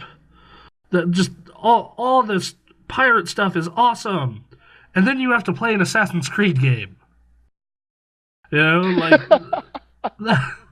that's exactly what happened. Oh god, man, I'm just like that game was awesome. I traded it in towards Infamous, which we actually skipped this news story also. Infamous Second Son has gone gold, so that game is done. They're probably looking for bugs to patch it. Looks like, and it looks like a great game from everything we've seen so far. All the coverage from events that have coming out of it has been good. Nick played it at E3. He said it was great. Yeah, so I don't know. That Titanfall and Donkey Kong are the exclusives for each system over the next month. I don't know. That's a pretty. Each system got a pretty good exclusive over the next month, don't you think? Well, except for the PlayStation. Oh, you can take your infamous hate elsewhere, sir. I guess you could say that my hatred of that game is infamous. God damn it! Hold on. I was leaning forward on my desk, so is my microphone array picking that up? Oh yes, yes it is. Okay, good. What did I say earlier? Oh right, with the you gave what's her name a bug type Pokemon, and I was like, oh, I guess you could say that it really bugs her. Oh yeah, so Emily, not the one, not the ex staff member, and not the one who in Seattle who's been on our shows before, but a friend of ours from the Pokemon launch. We had this. There's this thing on Facebook where if you like my status, I give you a Pokemon type and you post a picture of it. And I gave her a bug type, and I gave her bug type, and she says, "Fuck, I hate bug types." And then you say, I guess that it really bugs her. "But I gave you dark Yeah. type, and I still haven't seen your post yet." Oh snap! I know. You already know who it's gonna probably be. No, I don't actually. I don't Dude, know who. Umbreon. Oh, of course, duh. Eevee family. Yeah, I've got a thing for EV Pokemon. I was given grass, so I posted Sceptile because that's one of the few grass types I actually like. And apparently I chose a good one amongst people who are fans of grass. Because Leah, her favorites are grass types, and she said that's her favorite Pokemon. Ironically enough, my favorites are fire types, and one of my favorites is Blaziken. And he's such a lame Pokemon. So he's so awesome. Stupid looking. I will say this: he is no Gengar, but he is still one of my favorites. Though Gengar and Pokemon, like Gengar and Mega Gengar, kind of scare the crap out of me in X and Y. Dude, shiny Mega Gengar is like white, and I was like, why does he look like a Klansman? Oh, I'm sorry, Anthony. That was my run racist joke for the show. I'm sorry. Oh no, hey man, we've took it over. We're loud. No, by the way, if you have the days off, I am bringing you in for E3 coverage this year. If we have to do it from home again, oh yeah, definitely, no doubt. YOLO swag for sure, absolutely. You were fantastic on E3 coverage last year. Yeah, like if we are not at E3 and like we have to cover from home again, totally bringing you in again. That last year was hilarious. So from AI from JSway. So first, I wish I was good at Photoshop so I could make a good image. That's an Anthony thing. Also, he said he would buy a shirt. Well, convince other people to comment and say they want one. Do you guys plan on buying the Order 1886? Fuck yes. I'm gonna rent it. Like here's the thing. I'm very tentative with my purchases. Like last year, games I bought for full price: The Last of Us, Grand Theft Auto, Beyond, Pokemon, Mario, and my launch games. So take out launch games because I needed something to play on a system I just bought. That is nothing but really high quality games and Beyond. So sweet, Rich, I picked up Beyond Two Souls before I even rebought a PS3, and it's actually still just kind of sitting here. But I also haven't beaten Heavy Rain yet either, so I should probably get on those. You should beat Heavy Rain first because that is actually a very good game versus Beyond, which it's like at its lowest of lows, it is fucking garbage, and at its high, fuck you! It has my wife in that game. Your lesbian wife. Yeah, that was the worst day ever, by the way. Yeah, you were as disappointed as I was, I imagine. Oh, most definitely. I was like, yay for gay people. Oh wait, that means I will never bone Ellen Page. That's as if we ever had a chance anyway. What are you talking about? Our Z-list internet celebrity status? Right? Actually, I'm on two different shows. I may actually just be Y-list at this point. Oh yeah, in my case, I might be X-list. So at this point, because we got multiple shows running. We are at one point our traffic was we were the top 65,000 on Alexa. Ooh, that's still pretty high up there, though. That is. We're only like 55,000 away from IGN. Oh god. Man. Screw IGN though, seriously. can't spell ignorant without IGN. As the old internet adage goes. So my opinion on IGN is like I like some of their editors and I dislike others. Like I like Greg Miller, really dislike Ryan McCaffrey. You know, like Brian Altano. Dislike what's his name? It's on the Nintendo team. It's one of their Nintendo guys. But still, like with their staff, I'm very off and on. IGN as a whole kind of comes off as like soulless because there's very little transparency with the website and its staff, which bothers me. That's one of the reasons I really like Giant Bomb is because like those dudes' personal lives and what they think on games is totally out in the open. And that's one thing I like to do with our site is I like to keep a lot of transparency. I like if you really want to know shit about me and the site or anyone else on the site, like I keep it as open as anyone wants to get on the site. Like just send us mail and we'll probably answer it. I can't ever think of IGN without thinking of the Okami game cover for the GameCube or for the Wii. That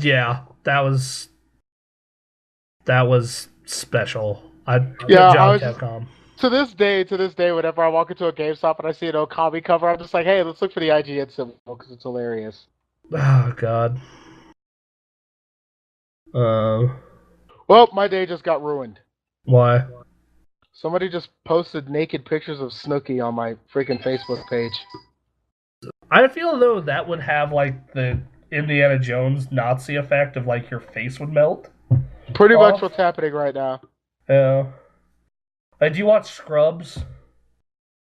I do not. My brothers and everybody did. I never actually got into it, though. It's on Netflix. I think you would like that show a lot, especially in its later seasons. It's really funny.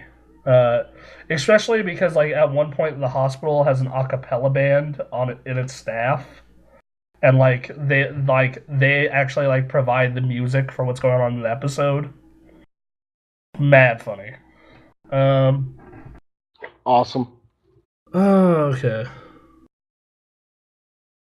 Let's see. So, continue on with our questions here. I've been excited for Titanfall for a long time. I went to the beta ridiculously high expectations. I expect to come out disappointed. However, it exceeded all my expectations and then some. The core gameplay is the most fun I've had with a game since the original Gears. And like that game, it's going to take me back to my younger years when I'd be gaming until early hours of the morning, not wanting to put it down. I agree. I wholeheartedly agree. I got into that game. It was not... Like, I went into it with somewhat low expectations. And was like, yeah, it's going to be blah, blah, blah. And I was just like, oh, wow. Like, it's really easy to get into. It's really easy to feel like a badass. And once you learn all the ins and out of it, like, you get really good at it really quick. And you never get that thing like, I'm a very good Battlefield player. And there are times in that game where, like, I'll show up and I'll get, like, into a match and, like, 15 minutes into the match, I have, like, 9 kills and, like, 37 deaths. And that never happens to you in Titanfall. You just always feel like you're actually contributing to your team, which is amazing, which is another good reason why they kept it when it's 6 versus 6 instead of, like on the PC version of Battlefield, we have it's like 32 versus 32. And in some hack servers it can even be 64. At which point you're sitting there and you're like, "Oh, well, yeah, dude, I got a kill streak of like 7, but nobody noticed it because I'm just one in a giant cog." Yeah, exactly. And one thing I really liked was because of that epic feel, everything felt more important. Like when you jump on, whenever I rodeoed a Titan, I just felt like a fucking badass. Right, dude. I used to rodeo Titan to take him down so quick. Like after I got my new sniper rifle and everything, I was like, yeah, take this shotgun right to the brain, dog. Yeah, and then like one thing I'd love to do though is there's a power up you can get for your Titan that causes like when you blow up a nuclear explosion. So I would kill as many people as possible. Then when I'd get on low health, I would just charge into a group of people. I'd be like, shoot me, shoot me, shoot me. Eject out, kill like 4 people. Be like, ha ha ha ha ha. Fell for it. Yeah, that game is going to be so much fun when they come out. and I know a lot of people are gonna hate me to say this, but I can't wait for the inevitable DLC where we get more like different Titans and everything. And honestly, this game kind of gives me hope for maybe like a Gundam style game like this because it played so well. Even when you're in the Titan, it plays extremely well. So if they could actually make like a Gundam game like that, I mean, I'd be willing to pay like $100 for just a Gundam game that plays like Titanfall. Yeah, that'd be cool. I'd be down for just another giant mech game that plays like Titanfall. Just any of Yeah, them. like, can we get like an Armored Core game on the computer with? Microsoft. I'm just saying, Mech Assault 3. Mech Assault 3. Come on, Please, come on. please, please. Oh, Microsoft doesn't do what I want. They everything I liked about the original Xbox and early 360. They continue to not make sequels to any of those games. No new Cameo, no new Project Gothams, no new Mech That's a good Assaults. thing. Project Gotham should never come out again. Project Gotham was rad. Yeah, if you don't know how to actually drive a car. Well, you've driven with me before, so You know what? This is true. This makes so much sense now. uh, at least I'm a better driver than Tyler. This, Oh. this is true. Tyler actually completely gave me motion sickness. And I'm an And, X Street racer. That should not happen. and I think I could be a better driver than Robbie. But Oh, most definitely. You don't. Yes, definitely a better driver than Robbie. I mean, at minimum, I'm at least safe most of the time. Granted. Except for when you're doing 15 and a 45 in the middle of the lanes. Oh god. Part of that is the car, though. So, because my car is just, it goes 0 to 60 in about 5 minutes. Oh god. This is true. Oh man, I'm at the point where just like, so my current job is actually really close to my house. I'm actually gotten to the point where I'm thinking about just selling my car and just biking to work every day. Anyway, Jenny Smith says, I'm back. Jenny, hello, welcome back. We missed you. We don't know where you've been. I'm sure if Nick and Anthony and Kyrie were all here, they would also be super excited. But Nick is out of town, and Anthony is sick, and Kyrie is working on What the Hail. So you got me and my chocolate friend. Chocolate friend, that's racist. You can't say things like that. It's Black History Month. Oh, God. Oh, man. That's fantastic. All right, Jenny. Well, Jenny says, assuming you all had both consoles, if you only get one, what would you get, Titanfall or Infamous? Titanfall. Infamous. But here's why I don't like this question. One of these games is a single-player game. One of them is a multiplayer game. One of them is a third-person action-adventure game. One of them is a Twitch-based first-person shooter. One is based around story. One is not. It's kind of hard to compare the two, other than the fact that they're exclusives for competing platforms. I mean, you're basically asking, you're almost asking, what genre do you prefer? Third-person action-adventure or shooter? Or they just really want to know if you prefer a good game or a really boring, shitty game. Oh, Infamous 1 and 2 were both awesome and had great stories. Yeah, awesome if you had just played Superman 64 right before it. Well, or Skyrim. See, this is where making fun of Bethesda so much comes to bite me in the ass when I try and defend Skyrim. Because God knows if anyone makes fun of Bethesda, it's me. Go ahead. Defend Skyrim and its decade-old engine that still runs like garbage on my computer. Skyrim is a game that I feel if it were more structured slightly, and was properly bug tested and optimized, would be actually a really good game. No, So, no, it wasn't. It's like these people have never seen a box of crayons before. There are other colors in the world other than brown and gray. that's true. I liked Oblivion a lot more for that. Oblivion actually had color. Um, so that's just Oh my video. God, The Witcher 3, by the way. Yeah, that game looks great. Kyrie talked about on her last What the Hail. Looks looks real legit. So It looks but too legit. too It legit looks. to quit. Damn it! You already stole it. You stole it from me. You took it. Ran away with it. Uh, if you want, you can sing "Too Legit to Quit" and just really show off the fact that you are the only black person who's ever been on this show.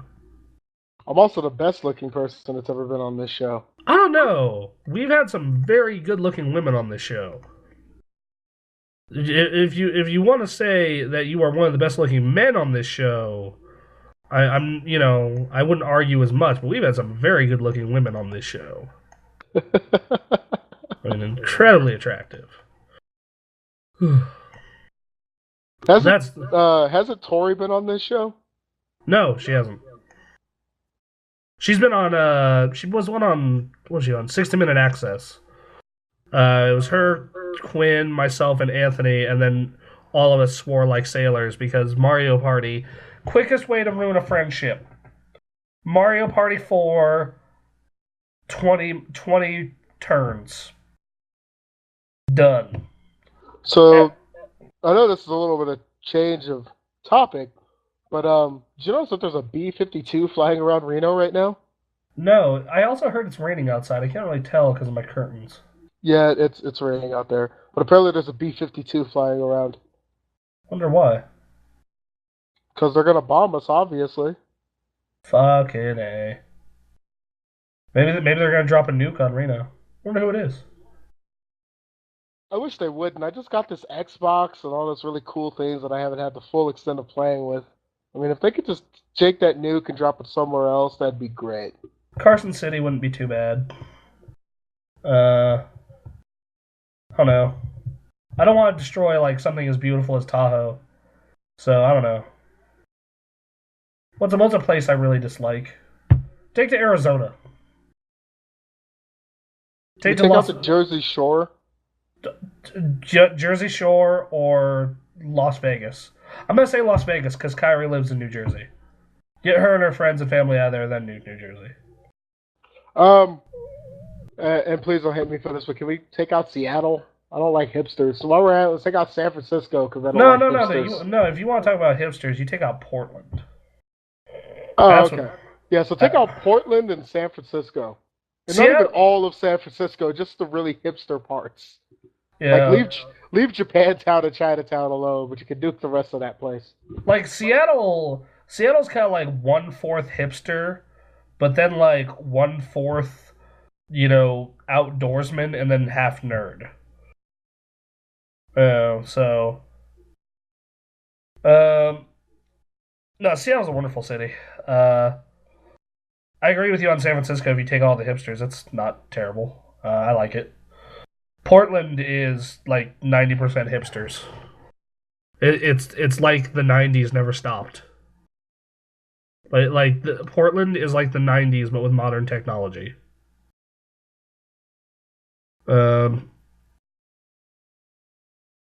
Yeah.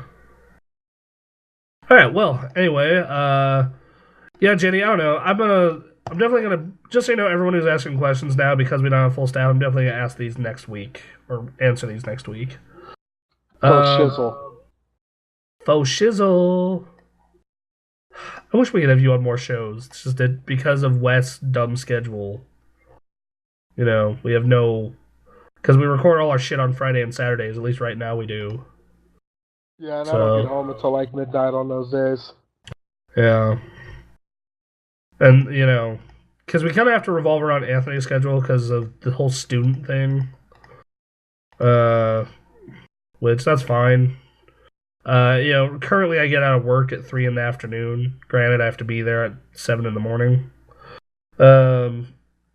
Which, man, I would kill to bump that up 2 hours.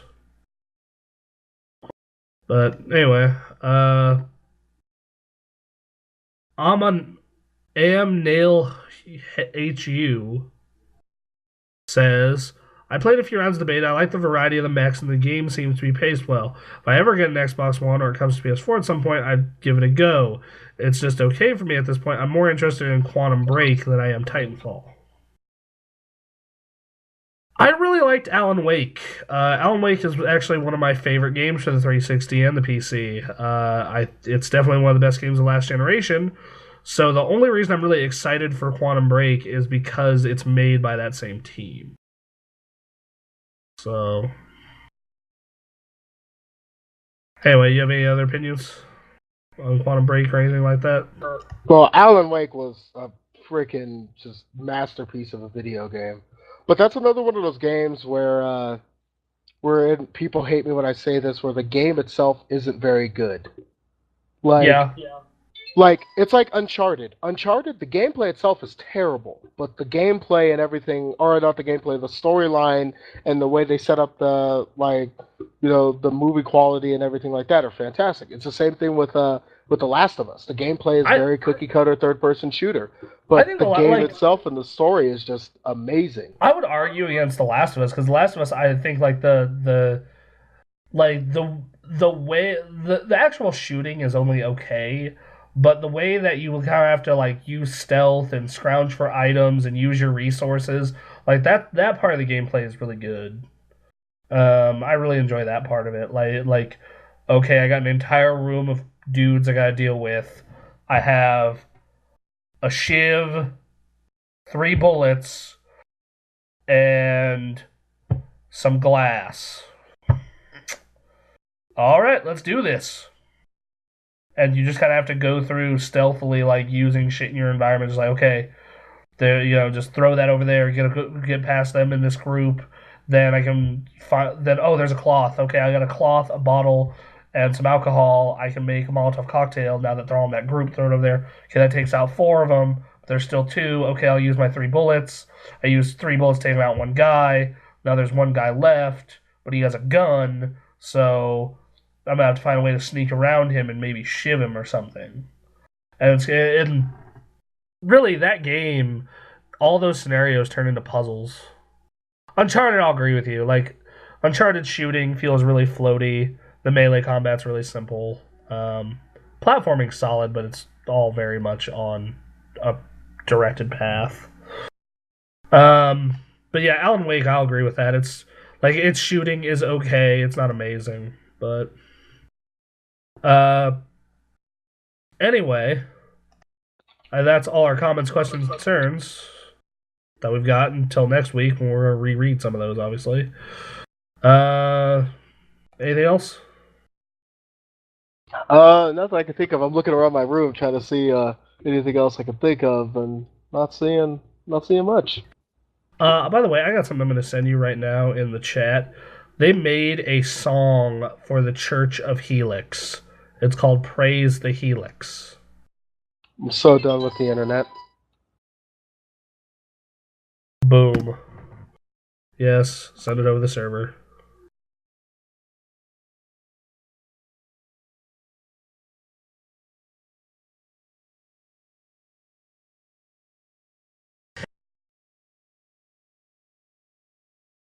So, everyone that has been Unscripted Access, be sure to check us out on iTunes, on YouTube, on all the other stuff. And be sure to go on iTunes and actually write a review. Because until enough of you write reviews, we aren't going to be listed in the top 200 no matter how much traffic we have. So write reviews, write positive reviews, get us into that iTunes top 200. All right. And everyone say bye. By everyone, I mean Alex. Goodbye, everybody. Have fun. Bye, everyone. Also, I'm not sure if this is going to go up before then, but Saturday, March 1st, we're going to be at a day of games at the Reno Collective. It is $10 to get in. Our panel is at 2:30, but there's also going to be panels on cosplay and tournaments and rad music from the Reno Video Game Symphony and some nerdcore artist I've never heard of. So yeah, go to that. Have a great time afterwards. I'm probably gonna go get food with anyone who wants to come with me. So have a good week, everyone, and we'll see you next week.